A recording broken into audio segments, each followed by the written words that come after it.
Hello everyone. Today I'm gonna talk about these two books, which is both on cancer again, but they are both inspirational stories about life-changing stories. I'm gonna talk about this one first, which is Hannah's Choice. It's not a very rare book. It's pretty common. I mean, it's a real story. It's not just a novel. It's a real story about this girl, and yeah, it's written by her and her mom, which is Kirsty Jones. It's about this girl. Okay, oh, it's not about cancer. Sorry. This is about a girl with disease. Her heart is failing. She has heart failure, and the impossible decision and unbreakable bond. So it's a poignant tale of strength, hope, trust, and unshakable love. So what she said at the back, written by Hannah, is, "If I could have any wish, it wouldn't be in a part of a high school musical. What I would like is to just have one day without having to rest, when my heart gets tired, and when I can't. And I've learned that feeling unhappy is about it is just a waste of time. Being happy gives me energy. So much so that it's sometimes I want to do a cartwheel even though I can't actually manage it. So you can see my decision to say no to the transplant wasn't about dying. It's about living." So, well, they actually tell you at the back that she really wants to leave. She is this strong girl who wants to live alive, but she suffered from heart failure. Yeah, she's just 14 years old. Any normal kid that you will come across loves Zac Efron playing on her Nintendo DS, anything pink, She has just, oh, it's about cancer. I'm sorry about it. I'm sorry I didn't do my preparation because it has been a while since I read this book. Okay, she faced two threatening illnesses. The first one was leukemia since the age 4. So then they were given drug to treat the cancer, which make it went into remission. And the drug caused a rare side effect which damaged her heart. So because there's so much risk with her, also with the prior history of her having cancer, she refused the transplant because she wanted to leave. She wouldn't want to risk the transplant for the sick, maybe she would just die on the operation table, or maybe she would have a shorter lifespan because she did the operation. So she chose not to do it. And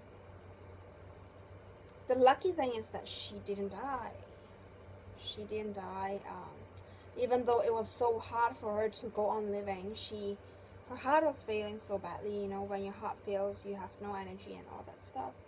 So basically, although she vowed not to have the transplant, it was a happy ending because in the end, 2 years later, her heart still manages, and she was given a new heart by a kind soul. So she actually lived in the end. But it's about Hannah's choice because it was a choice that made by her not to do the transplant in the beginning, and also to live a fulfilling life. So this is what the book is about. It's pretty encouraging, and if you're looking for encouragement, I would want you to read it. The next book that I'm going to talk about is Before I Die. Apparently you can see that this book has a sad ending because she's going to die. So it's about this girl, 17 years old, Tessa, is going to die. So she made a list of 10 things that she wants to do before she actually leaves the world. So, but getting what you want isn't that easy. And getting what you want doesn't always give you what you need. And sometimes the more unexpected thing becomes important. It's an uplifting, life-affirming, joyous tale. And this extraordinary novel celebrates what it is to be alive by confronting what is it like to die. So the phrasing of the work is just amazing by itself. So, I know it's very hard for those of us who are struggling with depression or mental illness and we are suicidal, we want to die. But I do encourage people to read books like this because, well, it's not exactly you resonate with them, but it's more like you get a sense of how other people who face this sort of tragedy that, it's not created by them, they didn't choose that, but they are trying their best to outlive it. It's interesting because you're going to learn about what the 10 thing is that she wants to do before she dies. And it's also about how she fights her way during the little time that's left for her to do all those things that she wants to do. She's only 16 years old, so that's pretty young, and she's not the only tale.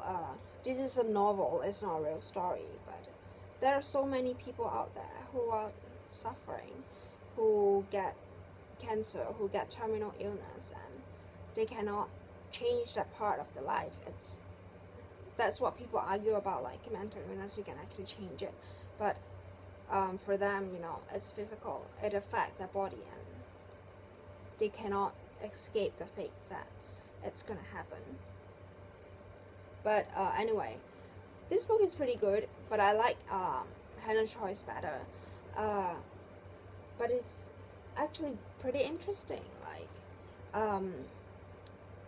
because every time when somebody tells you like, oh, I have 10 things, that numbers always attracts people in some way, like the top 10 something or the top 5 something or the 10 things on the list or something like that. It attracts people. That's why I wanted to read it, because I wanted to know what are the 10 things that she wants to do. So I'm wondering if you are thinking of the same thing, if you want to know what she wants to do. So if you want to know, go check out her tale, go check out the story. Although it's not a real story, it's very realistic, and it's like and she actually sort of died not before she completed all her things that she wants to do, but she actually dies before what is estimated, what is the expected lifespan that she would have. So although both of these are sad tales, go check it out if you're interested. Information are down below at the information in the information tab. Go click it open, you have the name of the book and the tale. So subscribe to my channel if you like book reviews. Also, if you're interested in my live update with mental illness and my struggles and whatever stuff that comes along with it. So thank you so much for watching.